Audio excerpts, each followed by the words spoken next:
Assalamualaikum warahmatullahi wabarakatuh.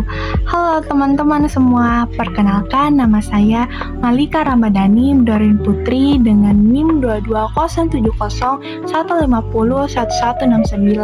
dari kelas C. Nah, pada kali ini saya akan memaparkan terkait psikologi bencana dengan subtema terapi berbasis attachment untuk trauma.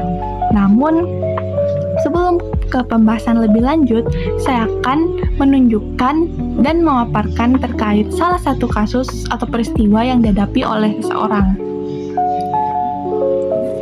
Nah, teman-teman bisa lihat pada video di sebelah kiri yang menunjukkan seorang kakek dengan posisi duduk sendiri yang menatap kosong dan membayangkan dirinya pada masa saat ia menjadi seorang peterang dan berperang. Nah, setelah lama membayangkan kilas balik peristiwa yang dialami saat perang, kakek itu pun menangis. Nah, tahu nggak sih teman-teman, kalau karakteristik yang dialami kakek merupakan karakteristik dari gangguan mental PTSD atau gangguan stres pasca trauma. Nah, PTSD ini merupakan suatu kondisi kesehatan mental ataupun gangguan kejiwaan yang dapat berkembang setelah seseorang mengalami ataupun menyaksikan peristiwa yang traumatis. Nah, PTSD ini dapat terjadi akibat berbagai trauma seperti kekerasan, bencana alam, kecelakaan parah, hingga kehilangan orang terdekat, dan salah satunya juga perang yang seperti telah saya sebutkan. Nah, hal ini relevan dengan salah satu penelitian jurnal yang ada di samping kanan, yang dimana jurnal ini menggambarkan seorang veteran dengan riwayat trauma relasional jangka panjang. Nah, pada masa kanak-kanak dan pengalaman traumatik kompon yang kemudian diperparah oleh trauma pertempuran pada saat ia menjadi veteran. Masalah ini terletak pada kerusakan kelekatan awal dan kegagalan membentuk regulasi emosi yang sehat. Hal tersebut yang membuatnya rentan terhadap PTSD kronis. Namun, dengan metode intervensi terapi berbasis attachment dengan bentuk score-based scripts yang digunakan dalam sebagai dasar untuk klien dapat mengevaluasi dan mengelola stresor secara lebih adaptif dan fungsi hidupnya meningkat. Nah, penelitian ini secara khusus menunjukkan bahwa applying teori attachment dalam konteks trauma dapat membantu dalam pengurangan gejala PTSD dan perbaikan keseharian klien. Wah, luar biasa sekali ya manfaat dari terapi attachment ini. Nah, tapi teman-teman tahu nggak sih apa itu terapi berbasis keterikatan atau terapi berbasis attachment ini? Mungkin masih awam ya. Nah, maka dari itu saya akan membahas lebih detail dan lebih lanjut. Nah, jadi latar belakang dan tokoh terkait terapi berbasis keterikatan ataupun terapi berbasis attachment. Nah, terapi ini merupakan karya psikolog Inggris namanya John Bowlby pada tahun 1960-an. Nah, John Bowlby ini mengusulkan bahwa keterikatan merupakan awal yang kuat dengan setidaknya diperlukan satu pengasuh utama agar anak-anak memiliki rasa aman dan juga landasan pendukung yang mereka butuhkan untuk berinteraksi secara bebas dengan lingkungan mereka, untuk mengeksplorasi, belajar dari pengalaman baru, dan untuk terhubung dengan orang lain. Berdasarkan karyanya, Bowlby ini menggambarkan 4 gaya keterikatan yang berbeda, yang diantaranya keterikatan yang aman, keterikatan yang cemas, keterikatan yang menghindar, dan keterikatan yang tidak terorganisir. Nah, karyanya ini telah memicu minat dan eksplorasi yang luar biasa terhadap gaya keterikatan dan bagaimana gaya tersebut dapat menginformasikan hubungan individu di masa dewasa. Nah, lanjut kita ke definisi. Jadi, terapi berbasis attachment ataupun terapi berbasis keterikatan merupakan bentuk konseling yang singkat dan berorientasi pada proses. Jadi fokusnya ini pada proses ya teman-teman.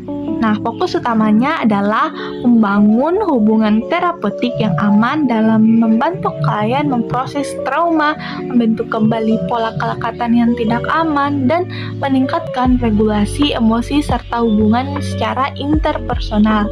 Nah, terapi berbasis keterikatan ini bertujuan untuk membangun kembali hubungan yang saling percaya dan suportif yang akan membantu mencegah ataupun mengobati kondisi kesehatan mental seperti kecemasan dan depresi. Nah, terdapat 4 konsep utama terapi attachment, yang dimana fokus yang pertama yaitu fokus pada hubungan awal. Nah, fokus ini berarti terapi ini melihat bagaimana pola relasi awal, terutama dengan pengasuh utama, membentuk cara individu berhubungan dengan orang lain di masa dewasa.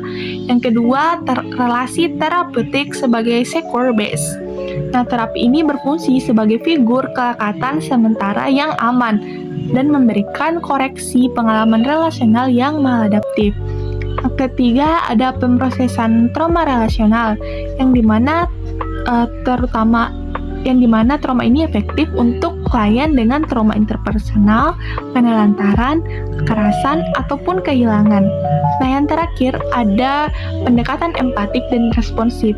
Nah, terapis ini membantu klien mengeksplorasi luka emosional dengan cara yang aman, tidak mengancam, dan terstruktur.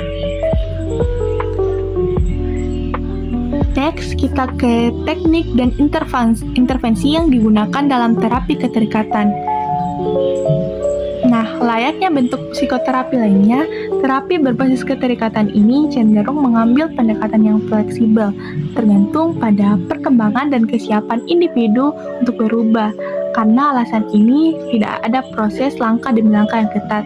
Namun, umumnya terapi berbasis keterikatan memiliki tahap-tahapan sebagai berikut. Yang pertama, eksplorasi dan refleksi pengalaman masa kecil. Nah, pada tahap ini membantu meningkatkan pemahaman klien tentang bagaimana pengalaman awal terus termanifestasi dalam persepsi dan tindakan orang tersebut. Selain itu, terlibat dalam narasi tentang trauma masa kecil di lingkungan yang aman dapat membantu individu mendapatkan kembali rasa kendali dan mengelola gangguan suasana hati seperti kecemasan dan depresi. Yang kedua, berfokus dan mengasuh kembali kebutuhan anak batinnya. Nah, mengasuh kembali anak batinnya ini maksudnya melibatkan, mendengarkan, dan memperhatikan dengan penuh kasih sayang kebutuhan masa kecil yang belum terpenuhi dan terus memengaruhi perilaku saat dewasa. Nah, lebih lanjut, terapis berbasis keterikatan ini dapat menyoroti kekuatan dan atribut dalam membantu menyadari dan tidak membutuhkan validasi eksternal dari orang lain. Nah, yang ketiga yaitu mengalihkan perhatian pada hubungan interpersonal saat ini. Nah, setelah kemajuan yang memuaskan telah dicapai pada tahap awal terapi berbasis keterikatan, perhatian dapat dialihkan ke dinamika romantis, keluarga, persahabatan, dan tempat kerja dewasa. Tahap ini akan mencakup strategi yang mendorong pemahaman akan perspektif orang lain, tindakan dalam dinamika tersebut, dan bagaimana hubungan bersifat timbal balik. Nah, yang terakhir, memperluas terapi ke orang lain setelah menjalani terapi satu lawan satu. Nah, terapi ini mungkin menyarankan untuk memperkuat ikatan dengan orang-orang dalam hidup Anda dengan melibatkan mereka dalam dinamika terapi. Nah, ini bisa termasuk pasangan, anggota keluarga, ataupun sekelompok orang yang berarti bagi klien. Next, ada salah satu kasus di Indonesia. Jadi di sini saya akan memaparkan salah satu contoh kasus yang ada di Indonesia, yang dimana pada kasus ini terdapat 2 klien yang diantaranya klien HN dan klien HC. Nah, klien HN ini yang dialami itu kebutuhan psikologis tidak terpenuhi. Nah, lebih lanjut mengenai klien AC sendiri yaitu klien AC terkadang orang tua mengabaikan tindakan yang dilakukan AC tanpa melihat risiko yang terjadi pada AC dan menunjukkan ketidakamanan di lingkungannya. Selain itu, orang tua membebaskan kepada AC hal yang dilakukan yang berdampak pada pergaulan bebas AC mengkonsumsi minuman keras bersama dengan temannya. Nah, cara orang tua memberikan teguran pun dengan memberikan kekerasan secara emosional. Dampaknya, terkadang orang tua memarahi AC dan mengeluarkan kata-kata yang negatif sehingga klien AC melakukan perlawanan dan terjadi konflik di dalam keluarga. Nah, orang tua pun tidak ingin lagi menegur dan menyapa AC karena tingkah lakunya tersebut. Nah, penelitian ini dilakukan di Desa Cikol, Kecamatan Lambang, Kabupaten Bandung Barat. Penelitian ini menggunakan desain single subject design atau SSD ABI dengan intervensi ABFT yang difokuskan pada aktivitas orang tua membangun kelekatan seperti memuji, menemani, mendampingi anak.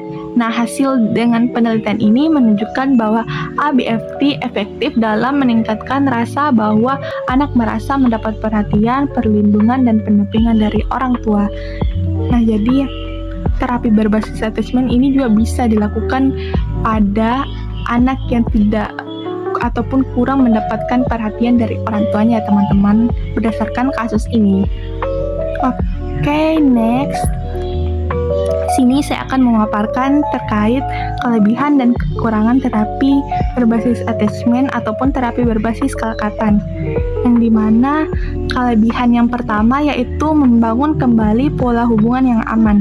Maksudnya, terapi ini berfokus menciptakan secure base antara terapis dan klien yang membantu penyintas trauma membentuk kembali kepercayaan dan keamanan dalam hubungan interpersonal. Yang kedua, efektif pada trauma akibat relasi interpersonal.